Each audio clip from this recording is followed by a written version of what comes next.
नमस्कार, मैं हूं मनोज वर्मा और आप देख रहे हैं अटेंशन। मध्य प्रदेश विधानसभा चुनाव में युवा वोटर्स पर बीजेपी और कांग्रेस दोनों की नज़र है और अब इस वर्ग को लुभाने के लिए दोनों ही दल की यूथ ब्रिगेड आगे आई है। यूथ कांग्रेस और भारतीय जनता युवा मोर्चा दोनों संगठनों ने टिकट की मांग वरिष्ठ नेताओं के सामने रख दी है ताकि युवा वोटर्स को साथ देने में पार्टियों को आसानी रहे। लेकिन अब सवाल ये है कि पार्टी कितने टिकट युवा नेताओं को देगी। क्या नए चेहरों को टिकट देना बीजेपी और कांग्रेस दोनों के लिए आसान रहने वाला है? आज हम इन्हीं सवालों को लेकर चर्चा करेंगे, लेकिन पहले ये रिपोर्ट देखिए।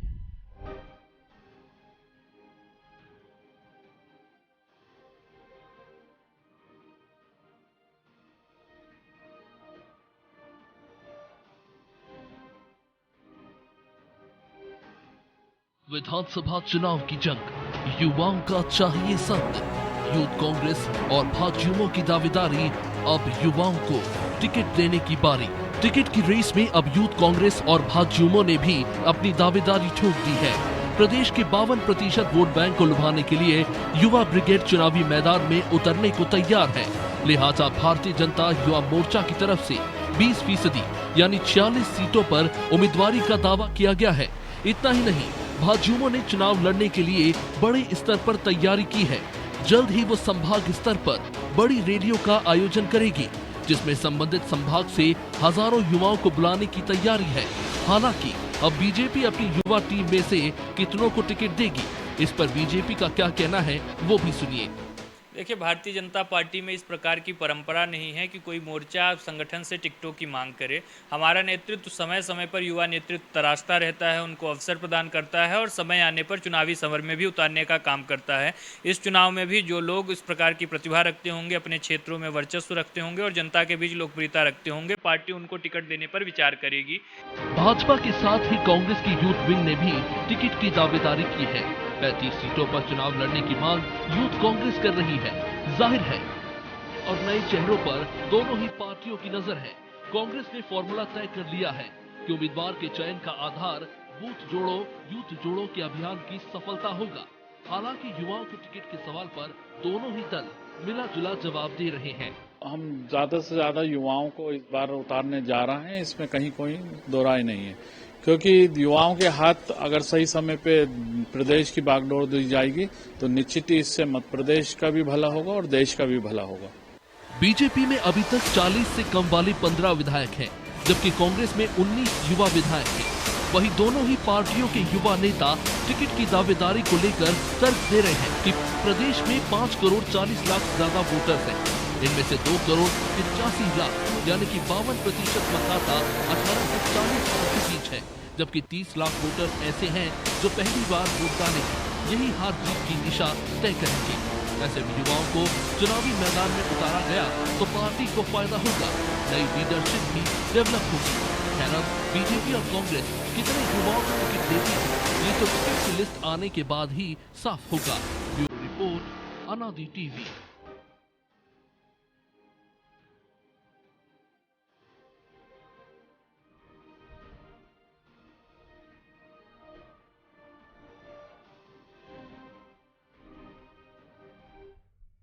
तो यूथ की दावेदारी कितनी मजबूत, इस पर चर्चा करने के लिए हमारे साथ जुड़ गए वरिष्ठ पत्रकार खिलावन चंद्राकर और हमारे सहयोगी ब्रजेश चौक से। बहुत स्वागत है खिलावन जी आपका। खिलावन जी, जब भी चुनाव की बारी आती है तो उसके पहले तो बड़ी चिल्ला चोट होती है, बड़ा हल्ला हंगामा होता है कि युवाओं को जोड़ेंगे, युवाओं को मौके मिलेंगे।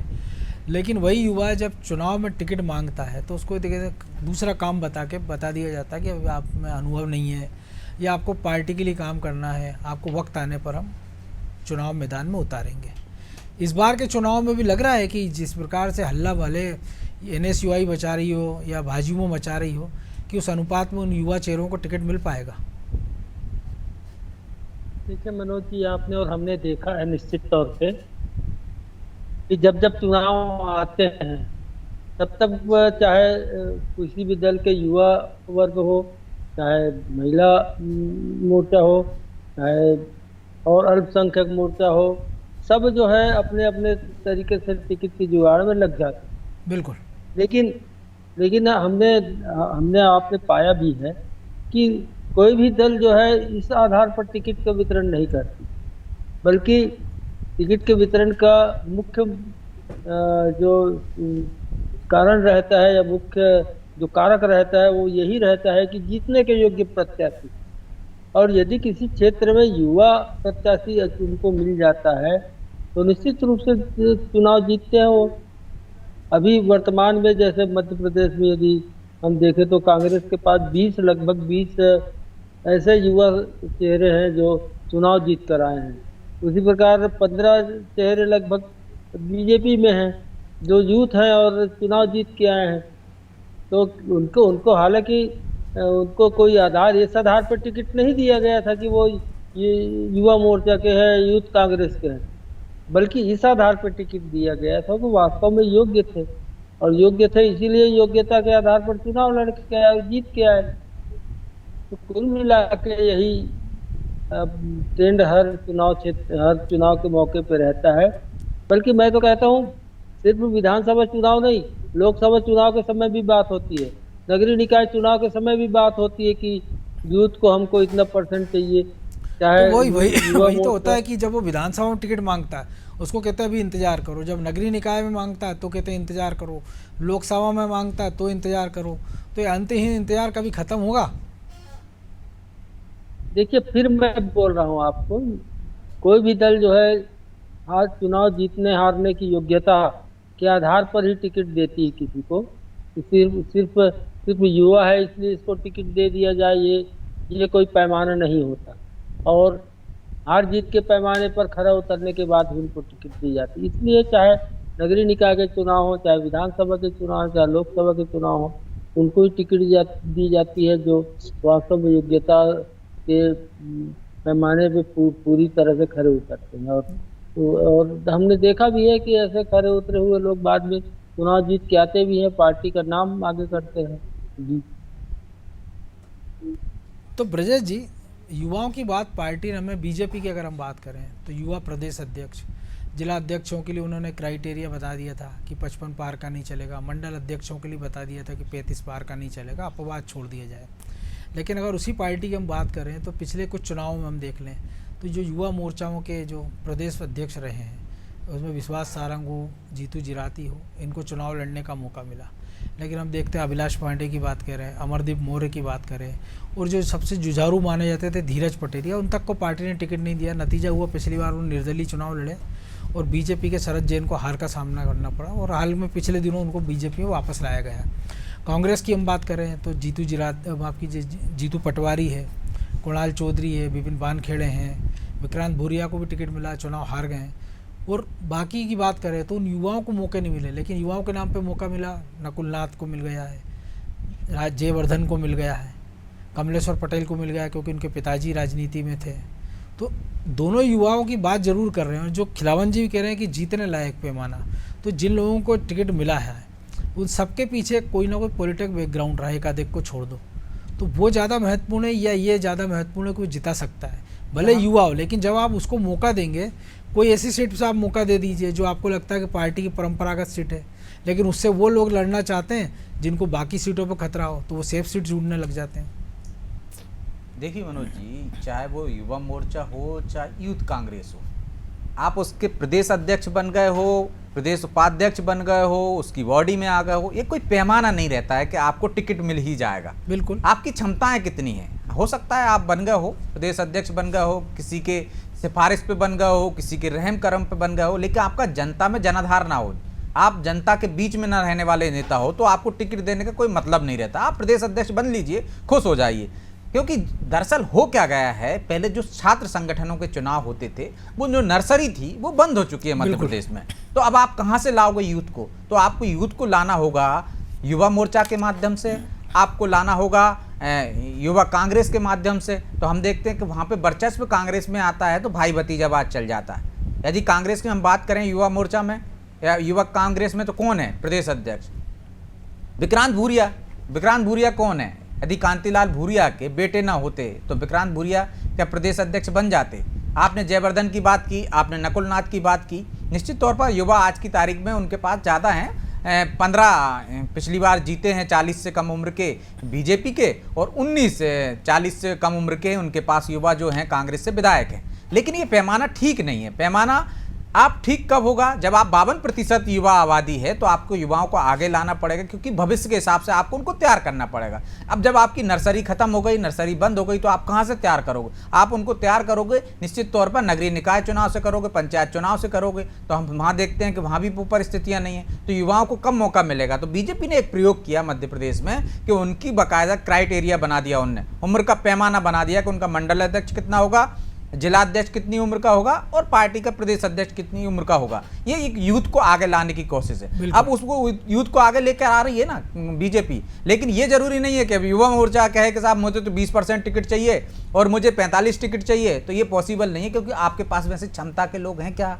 युवा मोर्चा ने कुछ ऐसा काम करके दिखाया है कि लोकप्रियता उसकी बढ़ गई हो? उसके नेताओं ने कुछ ऐसा करके दिखाया है क्या कि वो टिकट के दावेदार हो जाएं? कोई एक क्षेत्र पकड़ा है या जो कमजोर क्षेत्र है, लेकिन इसके उलट अगर हम ये बात करें कि अगर आप ऐसे आदमी पे दाव लगाते हैं, आप उसको प्रदेश के युवाओं की कमान सौंप देते हैं जिसकी अपनी कैपेसिटी अपने विधानसभा क्षेत्र में या किसी एक विधानसभा क्षेत्र में जीतने की नहीं है, तो आपने जो कहा कि आप किसी की चापलूसी के दम पर, किसी के चरण वंदना के दम पर आप बन जरूर गए हैं, लेकिन आपने काबिलियत नहीं है, तो ये भी क्या युवाओं का हक मारना नहीं है कि आपको केवल आपकी निजी पसंद से आप अपने उस पद पर एक ऐसे आदमी को बिठा देते हैं जिसका काम पूरे प्रदेश के युवाओं को प्रेरित करना, पार्टी से जोड़ना है, लेकिन वो ये काम कर नहीं पा रहा है। वो केवल इसलिए काम कर रहा है कि वो आपकी चरण वंदना कर रहा है, इसलिए ठीक है आप उसको विधायक का टिकट नहीं दे पा रहा युवाओं का, तो उसको संगठन में भी मौका दे दीजिए, लेकिन वो भी नहीं कर रहे हैं आप।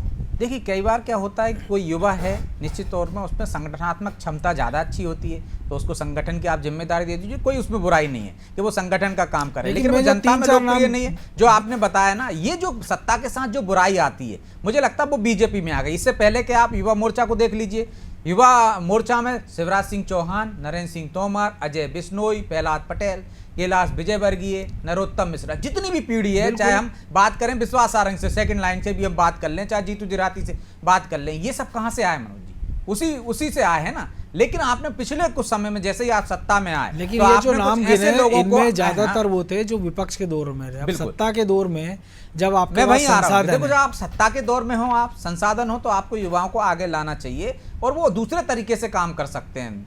आप सरकार के खिलाफत से आप जल्दी लोकप्रिय हो जाते हो, आप पैट बना लेते हो सकता है, लेकिन ये काम हम देख रहे हैं कि कांग्रेस भी कर सकती थी ना।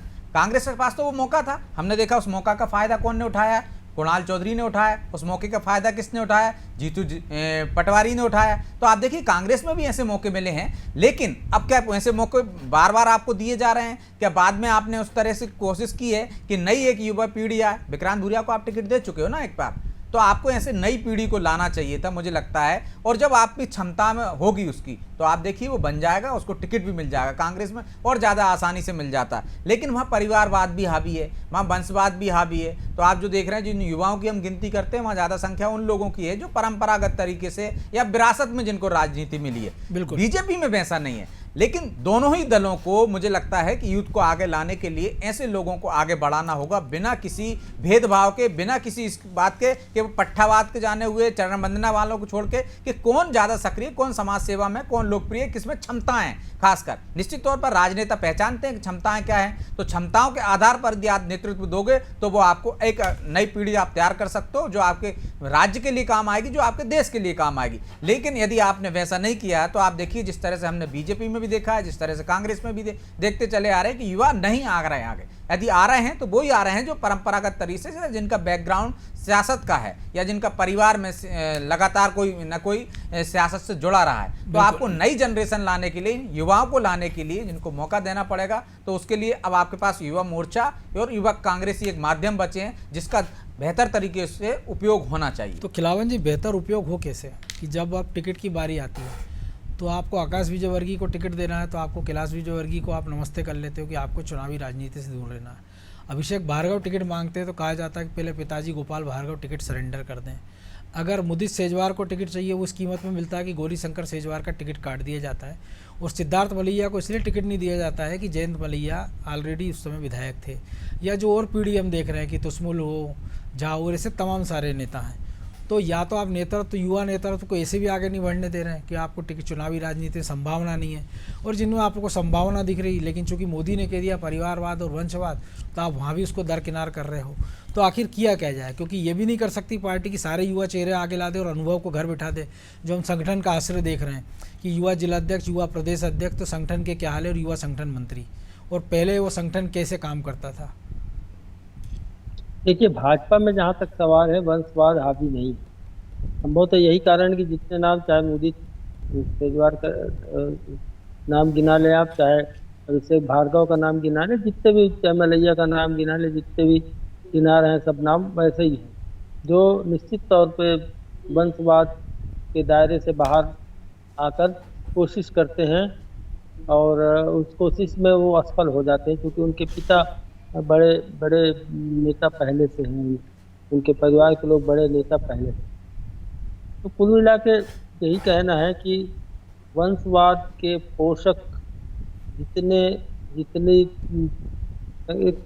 कांग्रेस तो खुलेआम कहती है ना कि हमें वंशवाद से कोई परहेज नहीं है, और नेताओं के पुत्रों को वो लगातार आगे भी बढ़ा रही है। हमने देखा जाए क्रांतिलाल भूरिया के लड़के के लड़के को हो, चाहे अपने खुद के पूर्व मुख्यमंत्री, तमाम सारे हरवंश सिंह के बेटे रजनीश हो, चाहे अर्जुन सिंह के बेटे अजय सिंह हो, चाहे कमलनाथ के बेटे नकुलनाथ हो, दिग्विजय सिंह के बेटे और भाई हो, पूरा उदाहरण दिख रहा है। पूरी लंबी फहरिस्त है कांग्रेस में तो, और इसीलिए संभवतः कांग्रेस परहेज भी नहीं करती, और कहती भी है कि हम परहेज नहीं करती इस मामले में। इसलिए मुझे लगता है कि देखिए, लेकिन वो एक तर्क और देते हैं कि भैया डॉक्टर का बेटा डॉक्टर हो सकता है, इंजीनियर का बेटा इंजीनियर हो सकता है, तो नेता का बेटा नेता क्यों नहीं हो सकता है। लेकिन वो भूल जाते हैं कि डॉक्टर के बेटे को डॉक्टर बनने के लिए पढ़ाना पड़ता है, इंजीनियर के बेटे को इंजीनियर बनने के लिए पढ़ना पड़ता है। नेता बनने के लिए कोई शर्त नहीं है, कोई बाउंडेशन नहीं है कि आप पढ़े लिखे हो, अनपढ़ हो, 8वीं पास हो, 10वीं पास हो।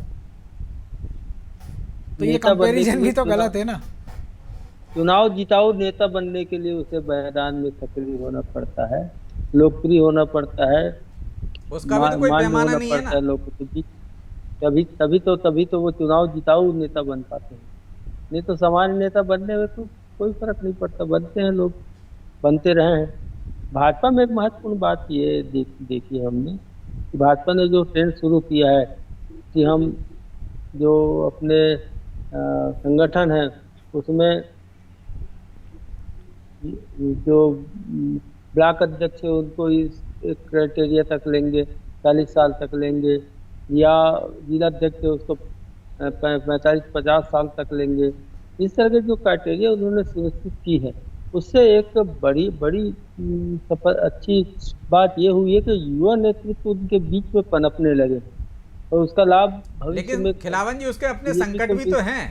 युवा जोश के साथ एक अनुभव भी तो, होश भी तो चाहिए ना, क्योंकि आपके पास जो 55 बाद के नेता हैं वो क्या नकारा निकम्मे हो गए हैं क्या, या किसी काम के नहीं बचे हैं क्या? क्योंकि राजनीति में तो लोग 30-30, 40-40 साल काम करते हैं, इसके बाद हमने देखा पार्षद बन पाते हैं, या कई तो वो भी नहीं बन पाते हैं। उनके नाती पोते फोटो लगा के घूमते हैं दादा का कि प्रधानमंत्री आए थे हमारे घर, हमारे पिताजी के संग मुख्यमंत्री चाय पी रहे हैं, लेकिन पिताजी क्या थे, बोले साहब पार्षद का भी टिकट नहीं मिला, लेकिन पार्टी के वो बहुत सक्रिय कार्यकर्ता थे। संभव है, संभव होता भी है, हमने देखा है कई जगहों के, कई जिलों पे। उदाहरण के तौर पे मैं होशंगाबाद जिला ही ले लूँ तो चाहे कई माधव जो है जिला अध्यक्ष है भाजपा का, लेकिन उनके स्थान पर कई लोगों को जो है बहुत प्राथमिकता मिलती है, जो पुराने संगठन में रहे हैं, जो संगठन चलाया, उनको प्राथमिकता मिलती है। तो युवा जोश के साथ साथ जो अनुभव का लाभ है वो यदि कोई राजनीतिक दल लेना चाहे तो बहुत अच्छा सामंजस्य स्थापित करके आगे बढ़ सकते हैं, और उसका लाभ भी मिलता है पार्टी को। सबसे महत्वपूर्ण बात यही है जो मैं कह रहा था कि ये सब ट्रेंड शुरू करने से, भाजपा ने जो ट्रेंड शुरू किया है उससे भाजपा को युवा नेतृत्व पनप पाने में बहुत सहयोग मिल रहा है। वो आने वाले दिनों में, भविष्य में जो है इसका लाभ उनको मिलता हुआ दिखाई देगा, निश्चित रूप से दिखाई देगा, जबकि इसका अभाव कांग्रेस में है। लेकिन ब्रजेश जी, क्या मध्य प्रदेश के संदर्भ बात कर रहे थे, युवा नेता आपको कौन नजर आ रहा है युवा पीढ़ी में? अगर BD शर्मा छोड़ दे, प्रदेश अध्यक्ष है, बाकी की पुरानी पीढ़ी चल रही है, नई पीढ़ी में कौन ऐसे 4 चेहरे हैं? एक ज्योतिरादित्य सिंधिया की बात छोड़ दें, अगर कांग्रेस से आए हैं तो, क्योंकि कहीं ना कहीं तो आपको कुछ करना पड़ेगा। और दूसरा, मान लीजिए अगर यहाँ भी युवा परिवारवाद की बात हो रही तो 10 ही उदाहरण बीजेपी में मिल जाएंगे। देखिए, बीजेपी में परिवारवाद को हम इसलिए भी नहीं कह सकते कि जो आए हैं वो संघर्ष करके ही आए हैं। यदि हम देख रहे हैं उतनी परिस्थितियां नहीं है कि आपके पास एक मोहर नहीं लगी है कि आप काबिल हो या नहीं हो, लेकिन आप किसी परिवार से आ रहे हो, राजनीतिक परिवार से आ रहे हो, तो आपका टिकट पक्का है। ये कांग्रेस में देखते हैं, बीजेपी में ये बुराई नहीं देखते हैं। बीजेपी में यदि वो लायक है, यदि वो मेहनत कर रहा है, चाहे वो युवा मोर्चा से, चाहे हम आकाश विजयवर्गीय की बात करें, चाहे हम देखें कि गोपाल भार्गव के बेटे अभिषेक भार्गव की बात करें, चाहे जयंत मलैया के बेटे सिद्धार्थ मलैया की बात करें, या गौरीशंकर सेजवार के बेटे की बात करें, ये सब लगातार सक्रिय रहे मनोज जी, ये मेहनत करते रहे अपने क्षेत्र में, वो बाकायदा समाज सेवा करते रहे और दावेदार हैं। सिद्धार्थ मलैया ने हमने देखा साबित करके दिखाया, वही बात है ना, लेकिन केवल इसलिए कि आपके पिताजी या चाचा या वो अगर सिर्फ इस आधार पर नहीं है कि वो सिर्फ जयंत मलैया के बेटे हैं इसलिए उनको राजनीति में टिकट मिलना चाहिए या उनको बीजेपी टिकट देनी। जो व्यक्ति साबित कर रहा है, समाज सेवा कर रहा है, जिसके पीछे 100 लोग खड़े हुए हैं, तो वो चाहे किसी परिवार से आए उसको टिकट दिया जाना चाहिए, क्योंकि वो यही तो सवाल हम उठा रहे हैं, वो लायक है। तो इसमें मुझे नहीं लगता है कि परिवारवाद को इसका तमगा दे देना चाहिए। हम विश्वास सारंग की बात कर लें, चाहे हम अन्य जो उदाहरण दिए जाते हैं बीजेपी में जो नेताओं के, क्या विश्वास सारंग ने साबित नहीं किया? ऐसी सीट से आपने टिकट दिया जो कांग्रेस की मूड की सीट है, वो लगातार जीतते आ रहे हैं, उन्होंने अपने काम की दम पर देखिए साबित किया है। चाहे हम आकाश विजयवर्गीय की बात, सकलाचा जी के बेटे हों, पटवा जी के भतीजे हों, कैलाश जोशी के बेटे हों, तो आप देखिए जब यदि कोई राजनीति में साबित कर रहा है तो मुझे लगता है कि टिकट मिलना चाहिए। उससे परिवारवाद के आधार पर, वंशवाद के आरोपों के साथ के वंशवाद बीजेपी में नहीं है, टिकट ना मिले। आपको देखना होगा जो लायक है, चाहे वो परिवार से आता हो, चाहे वो अन्य से, यदि पार्टी में कोई संगठन में बेहतर काम कर रहा हो, तो ये बात करने की एक पद्धति है, वो मुझे लगता है बीजेपी में है। उस आधार पर टिकट दिए भी जाते हैं और वो क्षेत्रों को चिन्हित भी करते हैं। समाज सेवा में जो कार्य करते हैं या जो संगठन में काम करते हैं उनको बाकायदा बात किया जाता है, इसके आधार पर टिकट दिया जाता है। हमने देखा है कि लोगों को भले ही दावेदार ना हो, उन्होंने दावा भी नहीं किया हो, उनके पास क्षमता ना हो और या उनके पास इतना पैसा ना हो, बीजेपी टिकट दे देती है। लेकिन हमने इसी बीजेपी में, इसी नगरीय निकाय चुनाव में भी देखा है कि एक युवा नेता को पार्षद का टिकट मिलता है तो प्रदेश राष्ट्रीय स्तर के नेता अड़ जाते हैं और अपने एक बुजुर्ग जो आदमी है, जो उनका, क्योंकि उनका समर्थक है, उसको टिकट दिला देते हैं। तो अगर वो युवा, अगर पार्षद लायक भी नहीं है आपकी नज़र में, फिर वो युवा जाएगा कहाँ? निश्चित तौर पर ये परिस्थिति हमने देखा, लेकिन कम है। यदि हम यही बात करें कि कांग्रेस में तो वो तो टिकट काट देते हैं, वो तो ये पैमाना ही उनका अलग है क्या, तो कोई वही नहीं है, वो तो लेकिन बीजेपी की चोट पर बोलते हैं, दुख का मामले ऐसे सामने आते हैं मनोज जी। तो हम एक संगठन जो कर रहा है उसमें यदि छोटी मोटी बुराई है तो मुझे लगता है इसको दुरुस्त किया जाना चाहिए, लेकिन वो बेहतर कर रहा है, युवाओं को आगे लाने का काम कर रहा है। यदि टिकट कटा है तो उनको दूसरी जिम्मेदारी दे रहे हैं और भरोसा दे रहे हैं कि हाँ आपके साथ न्याय होगा, तो हमने वो भी देखा है। लेकिन वहां पे देखा जाता है कि मेहनत कौन कर रहा है। एक आध मामले में यदि समझौता राजनीति में करना पड़ता है, बहुत सारी परिस्थितियां ऐसी होती हैं कि किसी एक को साधने से कोई दूसरा सत्ता है तो वो इस तरह के बदलाव हमने देखते हैं, लेकिन बहुत कम होते हैं। लेकिन कांग्रेस में क्या आप ऐसी कल्पना कर लेकिन आपको नहीं लगता है, क्योंकि अब हम, जो कि समय की भी कमी है, कि वक्त आ गया कि युवाओं को साधना चाहिए और उनकी जो साधना है उसका फल उनको मिलना चाहिए। बहरहाल अब समय की कमी है, इसलिए चर्चा को ही विराम देना होगा।